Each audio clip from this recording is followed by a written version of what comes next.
మనం ఇంతకుముందు జీవిక దగ్గర చూసాం, మరి ఇంకో రోడ్ల కూడా చూస్తున్నాం కదా. ఎక్కడ పడితే అక్కడ ఈ వైర్లను కట్ చేయడం అనేది అయితే జరిగింది. కేబుల్ వైర్లను ఇక్కడనే రోడ్డు పైన చిందరం బందరం వేసేసి పోయారు. ఇప్పటి వరకు కూడా వీటిని తీసిన పాపాన లేదు. అంటే వాహనదారులకు మాత్రం, రాకపోకలకు మాత్రం ఎంతో ఇబ్బంది ఉంటుంది. టూ వీలర్స్ అంటే ఈ బైకులకు సంబంధించి గేర్ల దగ్గర కావచ్చు, లేకుంటే మనము ఆ బైకులు నడిపేటప్పుడు వాటిని తట్టుకొని పడే అవకాశం అయితే ఇక్కడ కనిపిస్తుంది. అయినప్పటికీ కూడా మరి ఇక్కడ జిహెచ్ఎంసీకి సంబంధించిన కార్మికులు కావచ్చు, అధికారులు కావచ్చు, మరి రోడ్ను చూస్తున్నారా లేదా అనేది అంత చిక్కడం లేదు. సో ఇప్పుడు మనం చూస్తున్నాం ఈ షాప్ల ముందట కావచ్చు, ఎక్కడైనా ఈ కరెంటు పోల్సిగో స్తంభాలు ఎక్కడైతే ఉన్నాయో అవి అన్నింటినీ వేలాడిపోయినాయి. అవి ఎక్కడ పడితే అక్కడ ఇచ్చల విడిగా కట్ చేయడం అనేది అయితే జరిగింది.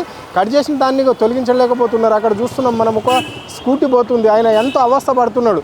అంటే అందులోకెళ్ళి పోవాలంటే ఎక్కడైతే ఆ టైర్లకు కావచ్చు, లేకుంటే అది సైడ్ రాడుకు కావచ్చు, లేకుంటే ఏదన్నా దానికి తలిగి కింద పడే అవకాశం అయితే మనకు స్పష్టంగా కనిపిస్తుంది. అలాంటి పరిస్థితి ఉన్నప్పటికీ కూడా ఇక్కడ తొలగించడం లేదు.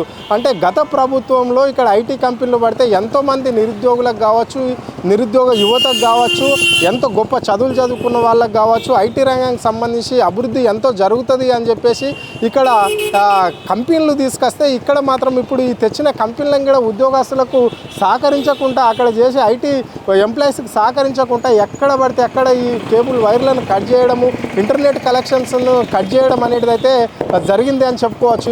మనకు విజువల్స్లో అయితే స్పష్టంగా కనిపిస్తున్నది. అభివృద్ధి చెందుతున్న ఈ హైదరాబాదును, అంటే గతంలో బెంగళూరు కంటే ఎక్కువ కూడా ఇక్కడ ఐటీ క్యాడర్ ఉంది, ఐటీ కంపెనీలు ఉన్నాయి అని చెప్పుకునే దేశవ్యాప్తంగా చెప్పుకున్న వాళ్ళు ఇప్పుడు మాత్రం ఎందుకింత హీనంగా అయిపోతుంది ఐటీకి సంబంధించినది అని చెప్పేసి కూడా ఐటీ ఎంప్లాయీస్ కూడా గతంలో చెప్పడం అనేది, మాట్లాడుకోవడం అనేది అయితే జరిగింది. దీన్ని చూస్తే మనకు సాక్షాత్తుగా అనిపిస్తుంది. అంటే కేబుల్ వైర్లను ఎక్కడ పడితే అక్కడ కట్ చేసి ఇంటర్నెట్ సౌకర్యం లేకుండా చేయడం అనేది జరుగుతుంది అని చెప్పేసి కూడా మనం చూసుకోవచ్చు. సో ఇది ఇప్పటి వరకు ఎప్పుడు కట్ చేసిరో కూడా తెలియదు.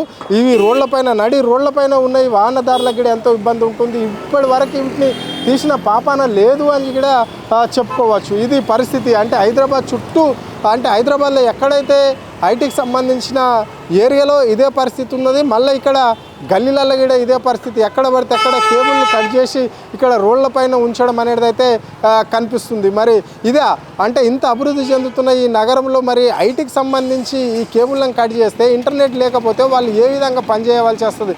కొంతమంది ఇళ్లల్లో ఉండి, అంటే ఇంటి నుంచే పనిచేయవలసిన పరిస్థితి ఉంటుంది. మరి వాళ్ళకు లేకపోతే ఏ విధంగా, ఈ కలెక్షన్ లేకపోతే, ఇంటర్నెట్ లేకపోతే ఏ విధంగా వర్క్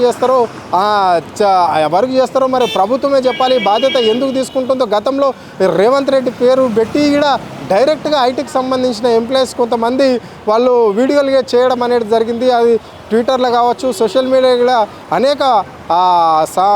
అనేక మాధ్యమాలలో పెట్టి కూడా వాళ్ళు ప్రచారం చేయడం అనేది జరిగింది. మరి ఐటీ రంగాన్ని ఈ రాష్ట్రానికి రాకుండా, ఈ తెలంగాణకు రాకుండా, ఈ హైదరాబాద్కు రాకుండా చేయడమే ఈ ప్రభుత్వం లక్ష్యం పెట్టుకుందా? మరి ఏ ఉద్దేశంతో ఇక్కడ ఈ కేబుల్స్ వైర్లను కావచ్చు, లేకుంటే ఇంటర్నెట్ కనెక్షన్స్ని ఎందుకు కట్ చేస్తుందో ఇప్పటి వరకు అంతు చిక్కడం లేదు అని చెప్పేసి కూడా గతంలో ఐటీకి సంబంధించిన ఎంప్లాయీ చెప్పడం అనేది జరిగింది. కానీ ఇన్ని రోజులు గడిచినప్పటికీ ఇప్పుడు దాదాపుగా చూస్తున్నాం, ఈ రోజు కట్ చేసినట్లే లేదు. ఇది గత 2-3 రోజుల నుంచి కూడా ఇట్లా రోడ్లపైన ఉన్నట్లే మనకి ఇక్కడైతే కనిపిస్తుంది. ఇక్కడ కొంతమంది చెప్పడం కూడా జరుగుతుంది. అంటే ఇవి కట్ చేసి చాలా రోజులు అయినప్పటికీ ఇక్కడ తీయడం లేదు అని చెప్తున్నారు. ఇది పరిస్థితి. ఎక్కడ పడితే అక్కడ రోడ్లపైన మాత్రం ఈ కేబుల్ వైర్లకు సంబంధించి ఉన్నప్పటికీ కూడా ప్రభుత్వం కానీ, ఇక్కడ అధికారులు కానీ, ఇక్కడ జిహెచ్ఎంసీకి సంబంధించిన వాళ్ళు కానీ ఎవరు కూడా, కార్మికులు కూడా పట్టించుకున్న పాపాన లేదు. పడే అవకాశం కూడా ఇక్కడ కనిపిస్తున్నది. ఇక్కడ షాపులు ఉన్నాయి. షాపుల దగ్గర ఉన్న కొంతమంది స్థానికులు కూడా ఉన్నారు. షాపులు నడిపించే ఓనర్స్ ఉన్నారు. వాళ్ళని అడిగి తెలుసుకునే ప్రయత్నం చేద్దాం. చెప్పండి అన్న, అన్ని రోజుల నుంచి కూడా ఈ సమస్య ఉంది. ఎప్పటి నుంచి ఈ కేబుల్ వైర్లను ఇట్లా కట్ చేసి పెట్టిపోయారు? ఇక్కడ వేసి దగ్గర 4 to 5 days అవుతుందమ్మా. ఎవరు పట్టించుకునేటోళ్ళు లేరు, ఏం లేదు. యాక్సిడెంట్స్ అవుతున్నాయి. వైర్లో వెహికల్స్లలో వచ్చేసి తట్టుకొని యాక్సిడెంట్స్ అవుతున్నాయి. అది ఎవరు పట్టించుకుంటలేరు.